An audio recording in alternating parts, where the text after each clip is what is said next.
Sering sekali saya tertidur di kelas itu Pak Agus, karena ngantuknya luar biasa. Saya tidur tetapi masih tegak sambil menulis, dan ketika dosennya melihat saya, teman-teman agak panik. Endang bangun, Endang bangun. Saya tidak bangun, saya tetap tidur. Dosen saya mengatakan, biarkan Endang capek, biar dia tidur nanti malam harus jualan di lesehan. Para dosen juga tahu, teman-teman tahu bahwa Miss Endang pada waktu itu sambil kuliah juga jualan di lesehan Malioboro. Iya, tahu karena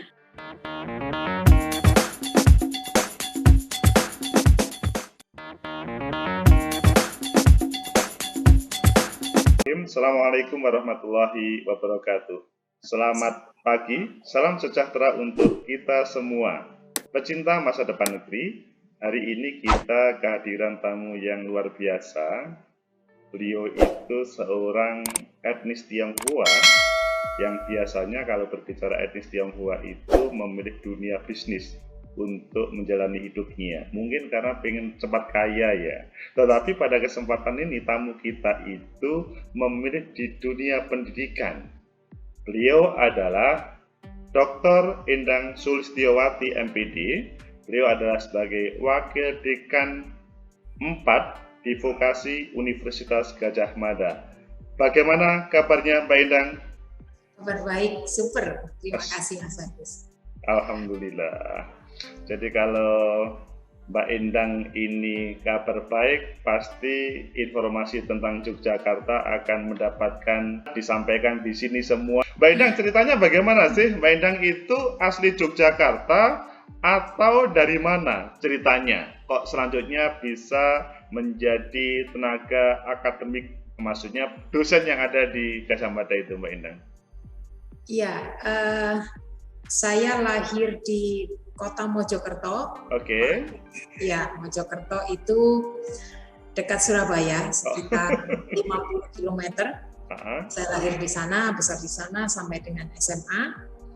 Dan berbeda dari kedua kakak saya yang memutuskan untuk kuliah di Surabaya, saya waktu itu berkeinginan untuk kuliah di Yogyakarta. Oke. Terinspirasi dari guru bahasa Inggris saya di sekolah SMA TNH Mojokerto, maka saya pindah ke sini tahun 1995 waktu itu. Oke. Jadi 95 memutuskan kuliah di Yogyakarta. Lanjutnya? Kami berlima, saya mempunyai 4 saudara kandung, 2 kakak, 2 adik. Karena kondisi perekonomian kami yang kurang baik waktu itu, orang tua saya, karena alasan itu juga alasan lebih tenang, lebih merasa aman jika anaknya dititipkan ke saudara, sehingga ketika 95 saya pindah ke Jogja, orang tua saya memutuskan untuk meminta tolong ke adiknya mama. Oh, orang Tionghoa itu tidak semuanya kaya ya, kadang-kadang juga ada yang susah-susah begitu ya? Banyak ya. Banyak. Jadi, karena kalau seperti saya itu melihat orang Tionghoa itu pasti kaya-kaya, orangnya bersemangat, dan kelihatannya kalau miskin kelihatannya tidak pernah terdengar deh di Indonesia. Tetapi ini termasuk kebetulan begitu ya? Ya, sebetulnya kakek saya ketika pindah ke Indonesia saya kurang ingat pastinya kapan. Jadi kakek saya itu kelahiran dari Fuzhou, Fujian, di daratan Cina, mainland. Ya. Oke. Berdua bersama dengan kakak perempuannya pindah ke Indonesia, dan kakek saya tersebut mempunyai usaha toko emas, sebetulnya cukup sukses. Gitu. Ketika sukses. Di Cina, di apa tadi, Fujian? Fujian itu ya namanya. Kalau kita membacanya Fujian. Oh, okay. Itu adalah pedagang emas yang sukses di sana ya sebetulnya? Bukan, di sana saya kurang tahu pekerjaannya apa, tetapi ketika pindah ke Indonesia sempat memiliki toko emas yang cukup laris. Di Mojokerto? Di Muncar, Banyuwangi. Oh, Muncar, Banyuwangi, ya. Baik, oke. Terus? Kakak-kakek yang perempuan itu cukup sukses di sana, punya toko emas. Kemudian kakek saya pindah ke Mojokerto dan menikah dengan nenek yang di Mojokerto. Oke. Lahirlah papa saya. Oke. Ya. Mama juga sama. Nah, Kakek saya dari mama itu lahir, saya tidak tahu di kota mana, di Cina mainland. Kemudian pindah ke sini dan menikah dengan nenek saya, orang asli dari Mojokerto. Oke.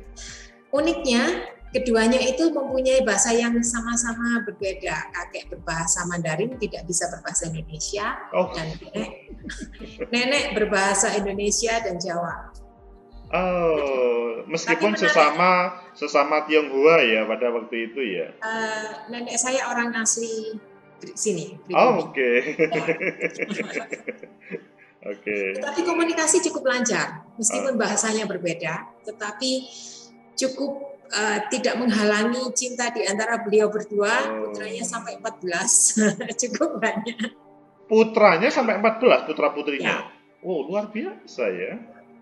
Papa saya 9 bersaudara, mama saya 14 bersaudara. Oke.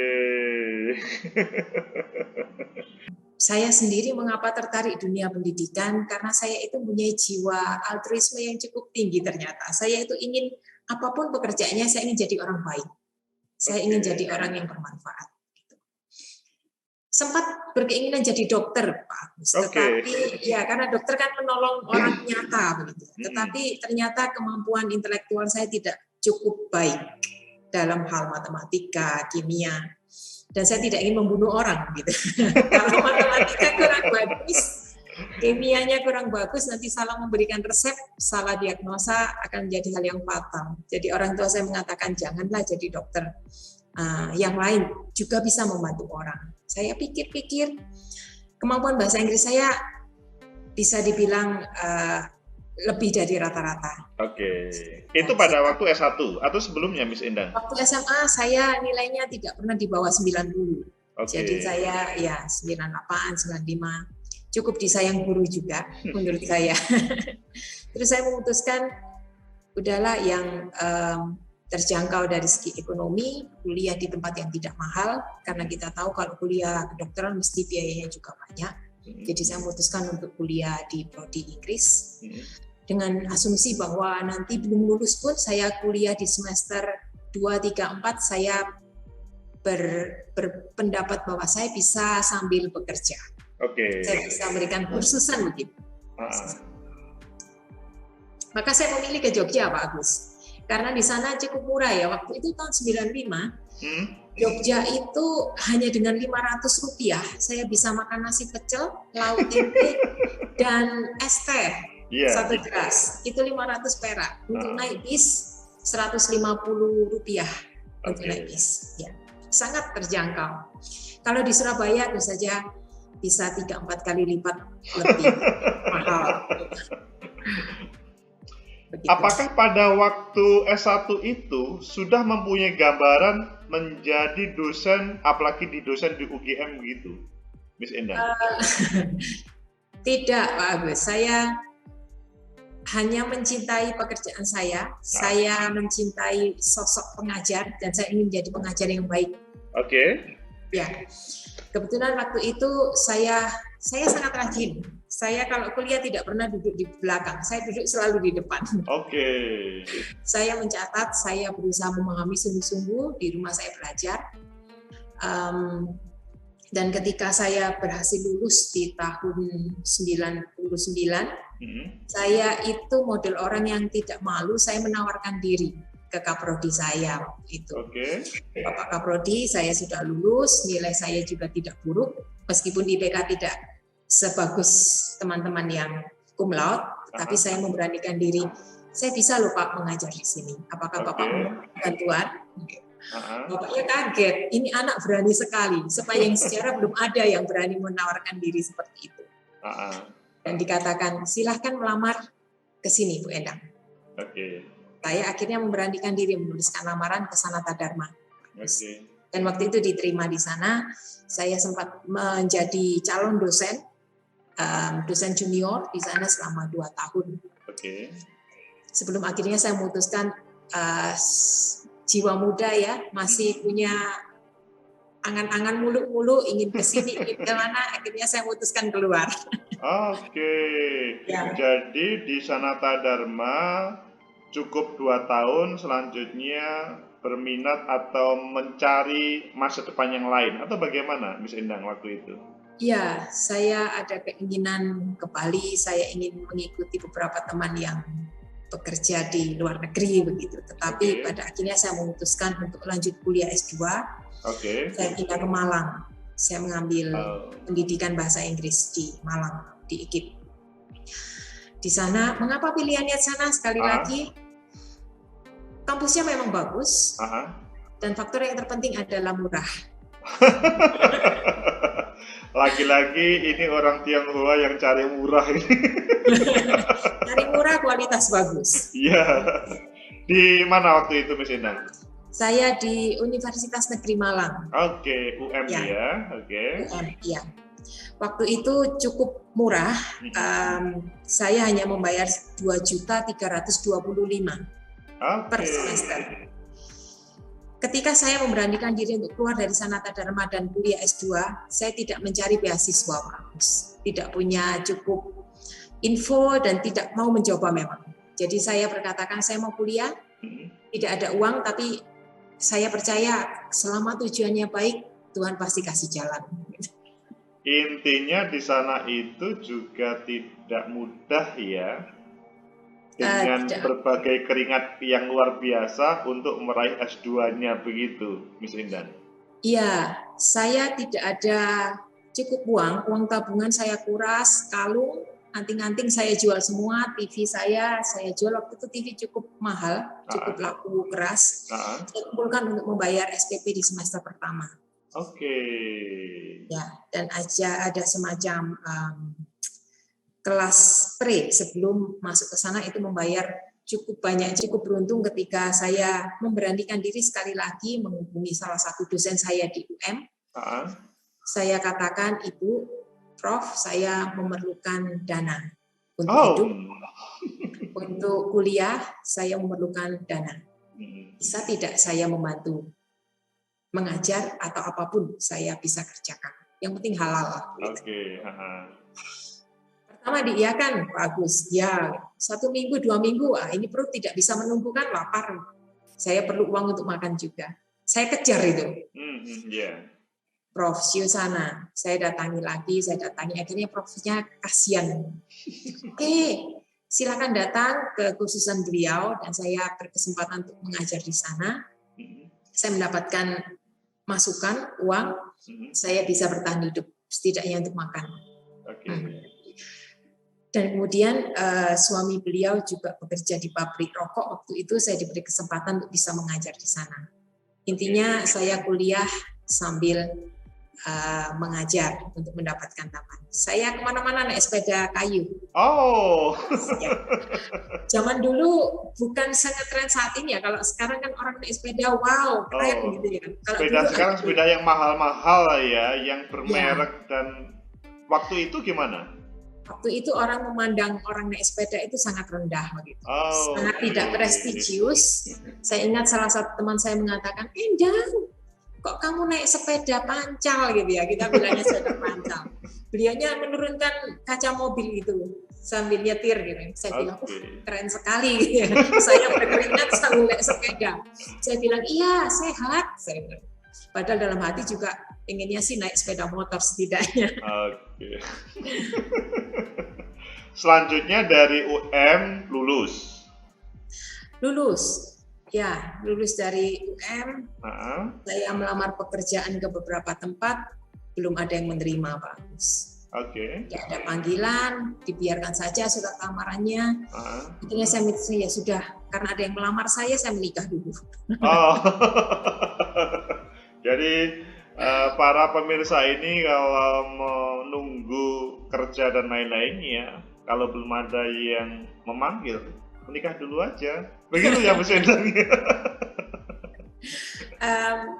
Masih cukup kental itu budaya di mana kalau sudah wanita mendekati angka tertentu dalam usia itu dorongan masyarakat cukup kuat ya. Kok belum menikah, kok begini, dan tekanan itu juga cukup mempengaruhi saya. Akhirnya, oke, saya menikah dulu. Mumpung ada yang melamar gitu, akhirnya saya menikah. 1 tahun saya menikah, Pak Gus. Lalu lahirlah putra saya yang pertama, dan saya mengatakan ke suami saya, ini saya mau kuliah S3. Masih belum ada pekerjaan, Pak Gus. Lalu suami saya bertanya, ini biaya dari mana? Kita tidak ada uang. Saya katakan, nanti dipikir, pasti ada uang. Jadi termasuk nekat. Biasa. Terus? Cukup nekat, saya akhirnya melamar sekali lagi pilihan saya adalah yang kampusnya bagus dan harganya murah. Jatuhlah pilihan saya karena saya tinggal di Jogja. Saya memilih Universitas Negeri Yogyakarta. Tahun 2004 waktu itu harga SPP yang harus saya bayar per semester sekitar 4 juta. Masih sangat terjangkau. Saya sekali lagi menjual apapun yang saya punya, kecuali harga diri ya. Itu bahaya itu. Iya. Kuliahlah saya di sana sebagai seseorang yang tidak mempunyai instansi, dan teman-teman saya, beliau Kaprodi, dekan, wakil dekan, seseorang yang sudah punya pekerjaan yang sangat baik. Sempat saya ada satu teman di kelas yang menanyakan, Bu Endang, kamu tidak punya pekerjaan, untuk apa kamu kuliah S3? Betul. Saya kaget. Itu pasti pemirsa ini juga bertanya semuanya, ini kok sampai S3 belum ada kepastian pekerjaan tapi bersemangat. Terus gimana jawabannya? Saya ditanya juga kaget. Itu yang bertanya 2, Pak. Satu teman satu kelas, satu angkatan yang mengambil S3 juga. Satu ada teman suami dari teman. Beliau seorang pendeta, juga menanyakan hal yang sama. Mengapa kamu kuliah? Untuk apa kamu kuliah S3? Kalau yang lain kan jelas, karena tuntutan pekerjaan. Saya katakan, saya saat ini tidak punya pekerjaan. Tetapi S3 ini bisa meningkatkan daya jual saya. Dan S3 ini bisa menambah wawasan saya, cara berpikir saya, cara bersikap saya. Dan saya katakan, ini bukan hal yang buruk, hal yang baik pasti menghasilkan sesuatu yang baik. Jadi saya jalani apapun itu, yang baik. Yang saya dengar sambil nanti bercerita tentang proses perkuliahan dan kehidupan, Miss Endang pernah berjualan di Malioboro ya? Atau gimana ceritanya? Jadi supaya pemirsa ini tahu, seorang dosen di UGM pada waktu mudanya itu juga pernah berjualan di lain tadi, sudah berceritakan tentang jadi guru kursus, sekarang pernah di Malioboro. Bagaimana ceritanya Miss Endang? Ya, itu karena saya dititipkan ke, kita panggilnya I ya, I itu tante. Kalau I itu tante. Ya. Bahasa Jawanya itu bule, adiknya Ibu. Ya. Karena saya titip di sana, saya numpang hidup, saya ikut tidur di sana, saya makan ikut tante, dan tante juga sering memberikan uang jajan untuk saya, untuk naik bis, untuk makan. Mau tidak mau saya harus membantu tante. Yang jualannya saya itu adalah penjual gudeg lesehan. Gudeg lesehan. Ya, di mana tempatnya? Di depan Toko Liman. Sebetulnya tante saya itu lesehannya itu pioner nomor 1 di Jogja. Ketika di Malioboro-nya itu atau di mana pionernya itu? Di Malioboro. Di Malioboro-nya ya. Di Malioboro, iya. Di depannya Hotel Mutiara. Ya.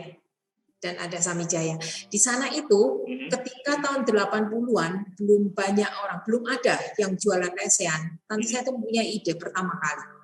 Menggelar tikar dan berjualan nasi gudeg, ayam goreng, darah goreng. Ternyata larisnya luar biasa. Ketika SD itu Pak Agus, saya sering main ke Jogja ke rumahnya tante dan kita bantu di sana. Tidak sempat duduk. Begitu buka jam 8 malam. Jadi buka kami itu mulai dasar ya, jam 8 malam. Selesainya itu harusnya jam 1 pagi. Tetapi tahun awal-awal kami buka, tante saya buka itu tahun 80-an, itu jam 11 sudah habis. Ayamnya sekitar 200 ekor burung darahnya, banyak sekali. Larisnya luar biasa, dan itu cukup terkenal di kalangan artis yang datang makan di sana, kemudian diliput berbagai macam media, juga masuk ke TV. Jadi tante saya cukup terkenal untuk bidang perlesehan tersebut. Nah, karena saya numpang hidup di tahun 95, di sana saya malam berjualan dengan tante. Mendorong gerobak, di sana kemudian melayani pembeli, dan sebagainya, sampai kalau tante sampai jam 3-4 pagi, saya diberi diskon. Jam 12, jam setengah 1, jam 1 suruh pulang. Sudah, besok kamu kuliah. Ya, jam 1 pulang, saya ke rumahnya tante di daerah Dagen. Jadi Malioboro tinggal belok ke kiri, Dagen. Saya tidur 3 jam, 4 jam, harus sudah bangun. Subuh itu bangun, kemudian mandi, lalu mencari bis ke Sanata Dharma untuk kuliah. Itu setiap hari. Nah, karena tidurnya 3 jam saja, kuliah saya mengambil 24-25 SKS, waktu itu masih dimungkinkan karena manual, cukup padat kegiatannya, jam 7 pagi kuliah, sampai jam 5 sore, berhentinya hanya ketika break makan. Sering sekali saya tertidur di kelas itu, Pak Agus, karena ngantuknya luar biasa. Ngantuk luar biasa. Saya tidur tetapi masih tegak sambil menulis, dan ketika dosennya melihat saya, teman-teman agak panik. Endang bangun. Saya tidak bangun, saya tetap tidur. Dosen saya mengatakan, biarkan Endang capek, biar dia tidur, nanti malam harus jualan di lesehan. Loh, para dosen juga tahu, teman-teman tahu bahwa Miss Endang pada waktu itu sambil kuliah juga jualan di lesehan Malioboro. Ya, tahu karena dosen saya itu suatu ketika bersama dengan calon suaminya yang sekarang jadi suaminya itu sempat makan di lesehan saya jam 9 malam. Ketika beliau duduk begitu berpacaran, saya datang membawakan menu. Silakan Bu, Pak. Kaget dosen saya. Loh, kan kamu ngapain di sini? Saya katakan saya membantu tante jualan nasi di sini. Jadi sesuatu yang mengejutkan ya bagi Miss Endang atau bagi sang dosen pada waktu itu di Malioboro ya. Tidak menyangka, sehingga dosen saya yang biasanya sangat strict, ada 2-3 dosen yang strict, ketika terlambat benar-benar tidak boleh masuk dan biasanya kita diusir keluar. Oke. Tapi saya pernah suatu ketika ternyata dosen saya itu melihat saya sudah antri naik bis dan tidak mendapat. Dosen saya itu melihat saya sudah berdiri sejak jam 5:30 pagi mencari bis tersebut. Oh, sama juga mencari bis juga dosen itu? Bukan, dosen saya lewat naik mobil sendiri. Okay. Tapi dosen saya melihat saya sudah berdiri di tempat halte tersebut sejak 5:30 pagi. Perkuliahan mulai jam 7. Saya datang hampir 1 jam terlambat. Dengan berkeringat begitu, kemudian dosennya bertanya, Endang terlambat? Iya Ibu, mohon maaf. Disuruh duduk saya, tidak diusir. Teman-teman, loh kenapa ini tidak, kok kenapa diizinkan masuk ke kelas padahal terlambat? Terus dosen saya mengatakan, saya sudah melihat Endang sudah berdiri mencari bis sejak jam 5:30. Jadi pemirsa, kalian bisa melihat ya suatu pengalaman yang luar biasa bagi para dosen dan guru. Jadi kalau melihat siswanya yang terlambat atau mahasiswa yang terlambat, jangan strict ya. Kemungkinan terlambat itu karena ada sebuah trouble yang ada di jalan. Begitu juga sebaliknya gitu. Gitu Mas ya? Ya, sepertinya harus dilihat kasus per kasus begitu. Miss Endang, ya. Kalau pengalaman berjualan di Malioboro itu, seandainya dibandingkan dengan Miss Endang tidak berjualan di Malioboro, kelihatannya lebih mendidik yang mana Miss Endang? Ya, terima kasih Pak. Pertanyaannya menarik sekali. Ya, saya merasa karakter terbentuk banyak juga dari berjualan di lesehan. Oke. Sosok tante di mata saya itu seorang pejuang yang tangguh, adiknya mama ini. Beliau itu kehidupan jualan lesehan bukan perkara mudah Pak Agus, karena kita berjualan di malam hari. Di sana ada beberapa oknum yang kemudian kurang bertanggung jawab, yang sering membuat masalah, dan itu melibatkan pertengkaran fisik. Saya terdidik untuk belajar bagaimana menjaga diri, bagaimana kita bersikap ketika orang mencari gara-gara dan lain sebagainya. Sehingga kehidupan yang di malam hari itu cukup membuat saya menjadi seseorang yang tahu harus bagaimana ketika seseorang mencari gara-gara dengan saya. Saya sering juga disuruh tante ini, Pak Agus, membeli jeruk. Kalau jeruknya sudah habis, ada orang yang mau memesan jeruk, saya harus lari ke Pasar Beringharjo, naik sepeda motor sendiri malam-malam, jam 12, jam 1, untuk membeli jeruk untuk kita bawa ke sana. Kalau ada yang memesan di hotel, nasi berapa kotak begitu, saya juga akan mengantar ke hotel tersebut. Jadi di sana saya belajar bagaimana saya harus bersikap agar orang juga tidak menggoda, karena saya perempuan, ya masih cukup muda waktu itu, belum ada umur 20. Saya harus bisa memasang ancang-ancang agar orang tidak berani macam-macam dengan saya. Jadi Miss Endang itu adalah seperti wanita malam, tetapi sifatnya bukan jual diri, hanya saja malah membantu banyak orang untuk makan dan minum, ya, sampai Pasar Beringharjo. Kehidupan malam yang mendidik karakter. Harus, saya mengatakan ini cari uang tidak mudah. Saya harus belajar sangat rajin. Saya harus pintar. Saya tidak boleh bodoh. Karena kalau saya tidak lulus, saya nilai tidak baik, ilmu tidak bertambah, saya akan sulit mencari pekerjaan. Begitu. Jadi intinya sangat bersyukur karena pernah berjualan di lesehan tersebut, ya. Apakah pada waktu itu tidak berpikir, kalau begitu masa depan saya menjadi pengusaha seperti lesen di Malioboro kelihatannya lebih menjanjikan deh daripada menjadi misalkan pendidik begitu. Pada waktu itu bagaimana, Miss? Iya, saya tadi mengatakan bahwa saya mempunyai sikap atau value in life, bahwa saya ingin menjadi orang yang berguna. Saya tidak mengatakan bahwa menjadi seorang pedagang itu tidak berguna, ya, atau kurang bermanfaat, tetapi saya mempunyai panggilan di mana saya kalau mengajar, membuat seseorang lebih mengerti, itu ada kepuasan batin di sana.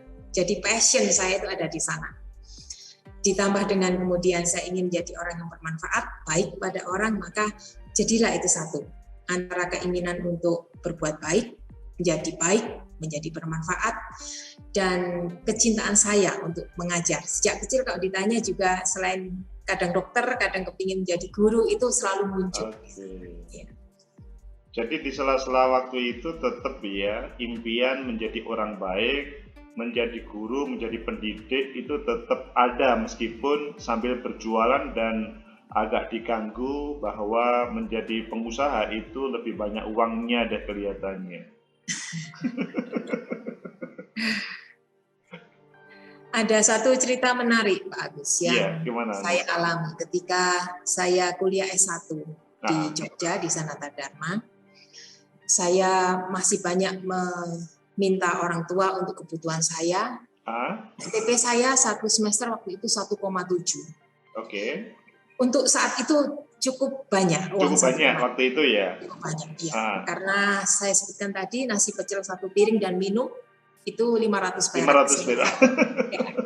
1,7 cukup banyak. Saya setiap kali hendak membayar SPP, saya minta orang tua tidak langsung memberi, meminta beberapa saat, entah apa yang dijual saya tidak tahu, mendekati deadline, kemudian ada uang tersebut. Itu sampai dengan semester 1, 2, 3. Nah, semester 4 ini titik balik saya, ketika ada suatu kejadian, orang tua saya itu menelpon dan mengatakan, kamu pulang ke rumah, papa tersetrum.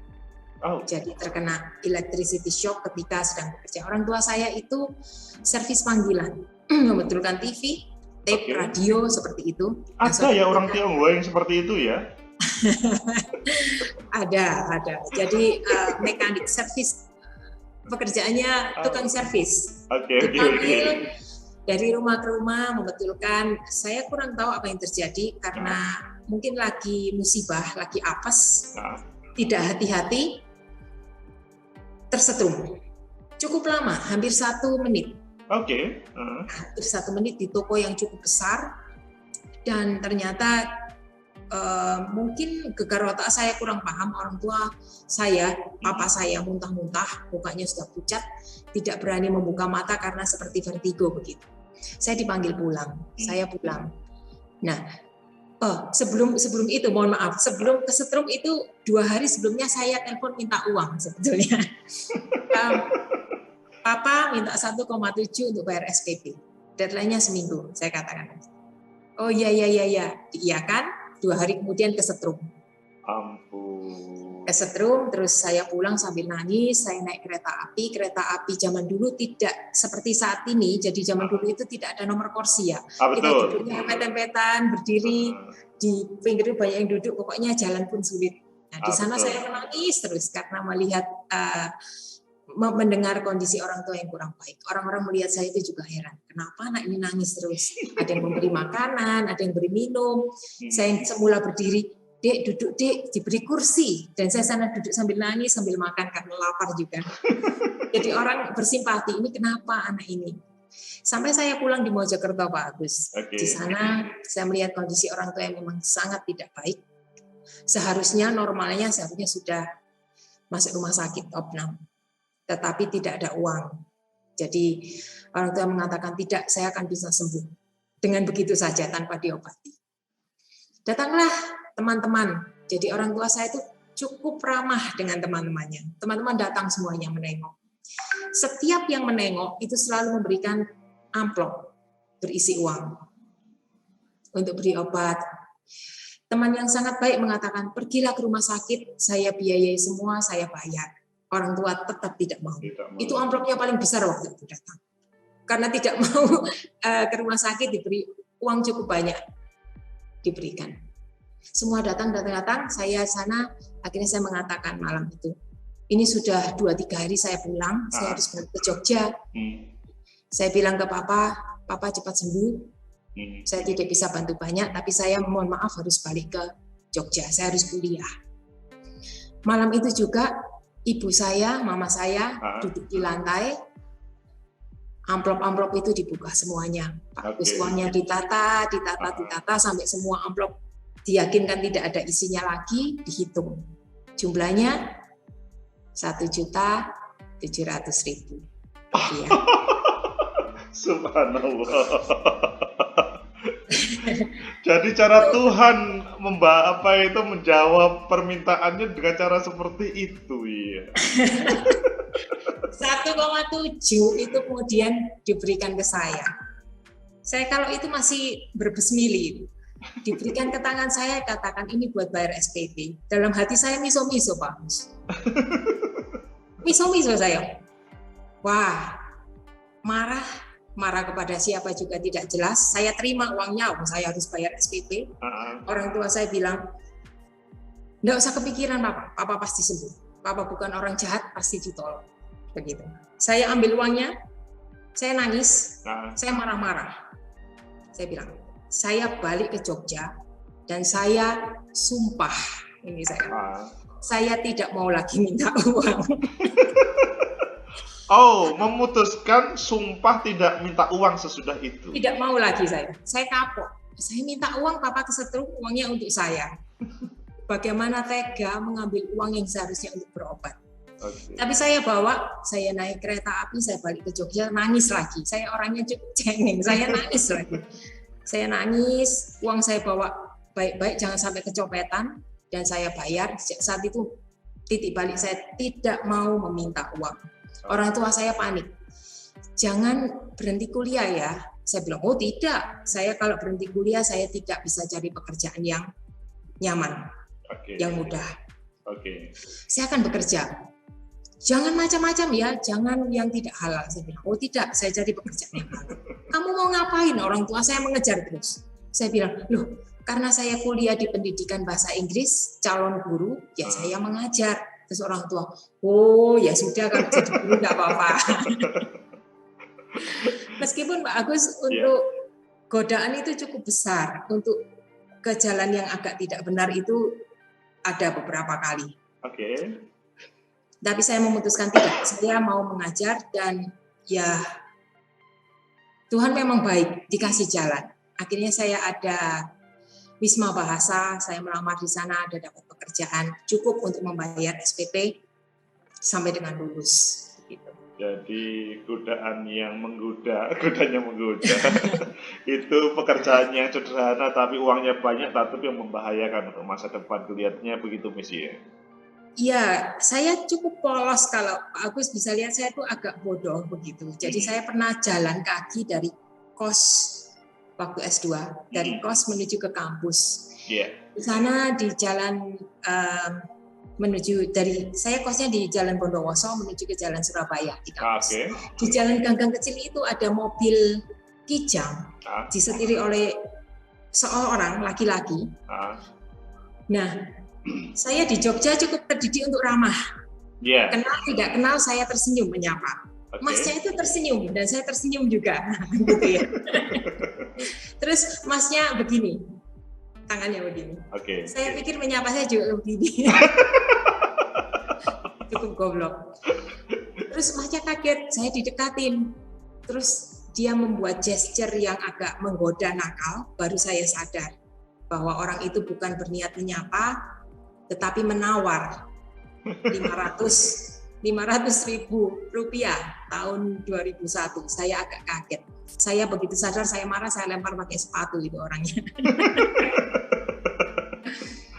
Sedemikiannya saya katakan bahwa kalau memang niatnya agak melenceng begitu, ada 1-2 titik kehidupan yang saya pernah mengalami ditawar orang itu tadi.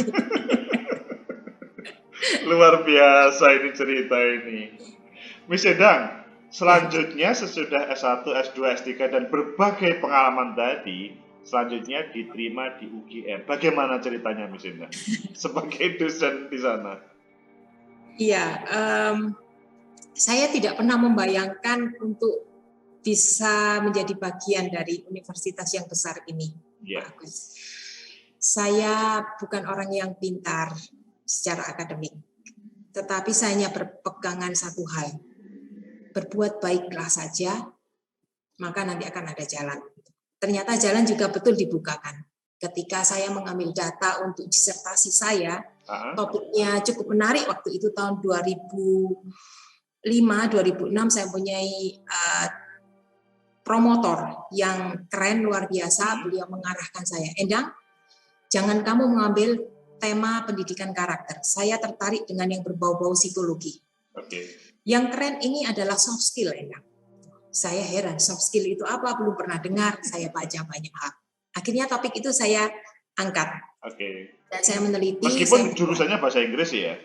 Bahasa Inggris. Jadi saya bisa melihat bagaimana mahasiswa bahasa Inggris bisa mempunyai soft skill yang bagus. Ya, jadi itu kita padukan soft skill dan bahasa Inggris agar ketika lulusan kami bisa diminati oleh banyak stakeholder. Ya, di dunia pekerjaan. Maka saya mulai terjun ke soft skill tadi. Saya baca banyak. Tahun itu belum banyak orang meneliti tentang soft skill. Berkat bimbingan para promotor, juga beberapa rekan memberikan masukan, saya mengambil data di 4 kampus, salah satunya UGM. Gitu. Nah, itu mulai mengenal Bapak Ibu Profesor, Bapak Ibu Dekan, Kaprodi, di sana saya banyak berinteraksi, dan akhirnya ada seorang ibu, Kajur, yang tertarik dengan topik saya, dan lewat teman saya, Pak Sabar kemudian menyampaikan ke Bu Yuyun, dan Bu Yuyun kemudian menyampaikan ke saya, Endang, kamu dicari ibu itu, disuruh ke sana. Saya kaget, ada apa, saya salah apa, ambil data apakah saya kurang ajar dan sebagainya. Saya datang, ternyata beliau menghendaki saya untuk seminar, mengadakan seminar 1-2 hari di sana. Nah, ini kesempatan saya menawarkan diri. Namanya saya sering menawarkan diri nih, Pak. Asik ini, menawarkan yang positif tetapi ya, Miss Endang ya. Saya cukup tebal mukanya, jadi saya menawarkan diri Ibu, bagaimana kalau ini kita buat kelas saja, bukan seminar. Saya bisa mengajar. Ibunya tidak langsung mengiyakan, dikatakan, beri saya waktu 1 minggu, saya diskusikan dengan tim di jurusan. Saya pulang, baik Ibu, saya pulang, seminggu itu saya berdoa sungguh-sungguh, mohon bantuan dari Tuhan. Gimana ini? Akhirnya seminggu kemudian saya dipanggil lagi dan diiyakan. Ya, silakan mengajar di sini gitu. Saya senangnya kayak apa? Di sela-sela menyelesaikan S3. Waktu itu baru lulus S3. Oh, baru lulus S3. Baru lulus S3. Jadi November saya lulus, Desember dipanggil. Desember dipanggil, kemudian diputuskan boleh, Januari saya langsung mengajar. 2009. Ibunya masih belum tahu bahwa saya itu belum punya instansi. Saya belum punya pekerjaan tetap. Ibunya berasumsi saya sudah punya lembaga. Dari sana kemudian semester berikutnya saya menawarkan diri lagi, saya bisa mengajar mata kuliah yang lain Ibu. Writing, structure, speaking, dan lain sebagainya. Akhirnya diberi 3 kelas, 5 kelas, 7 kelas, 10, 11. Akhirnya ada suatu masa tahun keberapa saya mengatakan, Ibu, saya sudah doktor, saya belum punya instansi. Seandainya Ibu memerlukan dosen dengan gelar doktor, saya bersedia direkrut di sini. Saya cukup tebal mukanya. Saya Ibunya kaget. Jenengan belum punya pekerjaan tetap, belum punya instansi, belum. Barulah kemudian dibicarakan di sana. Akhirnya nasib saya cukup baik, saya direkrut SK Rektor waktu itu. Waktu itu SK Rektor dan saya jadi dosen tetap. Dan saya sangat berterima kasih, saya sangat bersyukur bahwa saya mempunyai kesempatan yang luar biasa ini. Luar biasa ya perkembangannya dari proses menawarkan diri ya. Menawarkan diri yang positif sampai selanjutnya ya karena kapasitas menghormatilah para orang-orang hebat di UGM untuk merekrut Miss Indang. Dan dalam perkembangannya sekarang itu Miss Indang dipercaya menjadi wakil dekan 4 atau yang mewadahi terkait dengan kerjasama, alumni, dan humas ya Miss Indang. Pasti ini adalah mempunyai cerita tersendiri. Boleh diceritakan sepintas saja Miss Indang supaya pemirsa ini tahu begitu Miss Indang. Ya, saya mempunyai pandangan bahwa seorang anak itu akan lebih bisa berkembang jika diterjunkan di tempat dan berproses di sana. Misalnya, biarlah kuliah di luar kota atau luar pulau atau luar negeri. Dengan menjauhnya anak dari orang tua, dia akan terbentuk karakter untuk mandiri dan lain sebagainya. Nah, itu yang menjadi cita-cita saya. Mahasiswa di sekolah vokasi UGM itu harus punya kesempatan ke luar negeri. Apapun bentuknya. Mau exchange, mau 1 bulan atau 2 minggu, atau 1 semester, 1 tahun, atau yang degree. Jadi saya mempunyai keinginan seperti itu. Karena apa? Mereka semua mahasiswa itu adalah calon pemimpin kita di masa depan. Di tangan mereka Indonesia akan dibawa. Jadi kita harus mempersiapkan generasi Indonesia sebaik mungkin, sehebat mungkin. Kecintaan saya untuk bisa membawa mahasiswa ini ke luar negeri itu selalu saya lontarkan karena memang passion di sana. Dan ini ditangkap oleh dekan saya saat ini.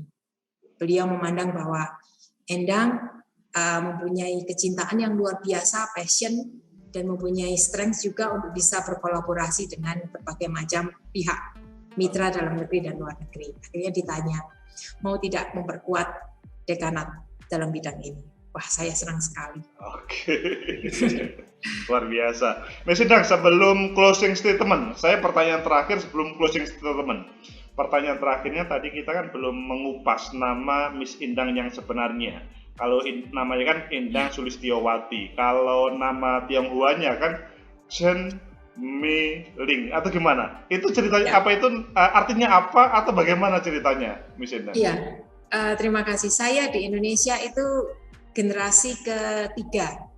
Jadi kalau kakek kan asli dari mainland China, papa saya lahir di Mojokerto, lalu lahirlah saya. Nah, saya ketika kakak saya, laki-laki, kakak perempuan itu juga punya nama China semuanya. Begitu pula dengan saya. Ketika di perut, saya diduga waktu itu mungkin kedokteran kurang begitu canggih atau bagaimana, saya kurang tahu. Saya dikira cowok begitu di dalam perut. Ini anak ibu cowok yang nomor 3. Maka dipersiapkan nama Cina, cowok, Chen Kuo Long. Ternyata begitu lahir perempuan. Kaget orang tuanya. Kaget dan bingung, ini bagaimana. Akhirnya karena tangisan saya ketika bayi itu sangat melengking, maka diberilah nama Chen, itu nama marga saya Chen. Mei cantik, Linnya itu suara lonceng yang sangat bergerincing. Oh, jadi cantik seperti orangnya sekarang, dan begitu ya Mas Endang. Dan pekerjaannya yang begitu cantik karena ia bekerja sama dengan berbagai orang yang di luar negeri ataupun kerjasama dari berbagai lembaga, begitu Mas Endang ya. Mas Endang, terakhir tadi sudah pertanyaan, sekarang closing statement. Mohon diberikan closing statement untuk para pemirsa Agus M. Fauzi Official ini, bagaimana meraih masa depan atau bagaimana mengatasi berbagai problem sampai pengalaman Miss Endang sambil kuliah, sambil jualan di Malioboro ataupun lain-lainnya. Silakan Miss Endang. Ya, terima kasih Pak Agus. Saya selalu mengatakan ke mahasiswa saya kebetulan mengampu mata kuliah etiket dan pengembangan kepribadian dari berbagai macam prodi. Saya selalu mengatakan ke mahasiswa saya, saat ini apapun titik kita berasal, mau sudah kaya, lumayan, atau di titik yang sangat kekurangan, tidak peduli kita berawal dari mana, yakinlah 5 hal ini bisa membawa kita untuk menjadi orang yang lebih baik. Secara banyak hal. Yang pertama, pikiran harus baik, ucapan kita harus baik, dan perbuatan harus baik. Tidak boleh jahat. Sedikit pun tidak boleh menginginkan celaka bagi orang lain. Itu dulu modalnya. Yang kedua, sikap kita harus ramah. Tidak boleh mempunyai ekspresi wajah yang sombong, jutek. Jadi cara duduk bersikap juga harus baik. Itu ada di penampilan yang luar. Nanti kan yang dalam, ini yang luar juga harus baik. Yang ketiga, kita harus mengupgrade skill, knowledge. Jadi harus banyak-banyak baca buku, latihan. Kalau bahasa Inggris bidangnya ya harus latihan pronunciation yang baik, speaking diperlancar, TOEFL-nya harus dibuat bagus. Itu harus terus. Sekarang zamannya zaman teknologi, harus menguasai Corel Draw, Photoshop, buat video editing dan lain sebagainya. Belajar terus. Yang keempat, saya mengatakan ke mahasiswa saya, ambillah kesempatan untuk bisa berbuat baik, mengumpulkan pahala. Siapa yang dibantu? Siapapun. Kapan, dimanapun, kapanpun. Jadi begitu ada kesempatan saya bisa menolong seseorang, itu pasti akan saya kejar. Karena dengan menolong orang, berbuat baik, maka pahala saya akan semacam tabungan. Untuk apa? Pertama kali saya senang dulu, karena bisa menolong orang itu bahagia. Yang kedua itu nanti Tuhan pasti akan mengembalikan berlipat ganda. Dalam bentuk apa? Ya tiba-tiba kita mendapatkan pekerjaan yang baik, itu pasti karena berkat yang dari atas. Yang terakhir, kita harus banyak berdoa. Mohon arahan karena kadang kita bingung bagaimana harus menentukan langkah. Itu peran dari Tuhan yang akan menunjukkan ini loh langkah kita yang benar. Luar biasa Prof. Endang closing statement-nya dan semuanya. Pemirsa, itulah Miss Endang yang menjadi tamu istimewa pada hari ini. Dari cerita beliau kita pasti kagum. Dari seorang Tionghoa yang menurut kita kaya, nggak taunya ya tidak kaya juga, dengan penuh perjuangan untuk meraih impian menjadi pendidik, dan akhirnya tercapailah menjadi akademisi di Universitas Gadjah Mada dan diberi berbagai amanah yang ada di sana. Ikuti, semoga bermanfaat. Terima kasih Miss Endang. Terima kasih. Begitu pemirsa, like, subscribe, comment, and share. Sampai jumpa. Sekali lagi, makasih Miss Terima Endang. kasih, selamat pagi.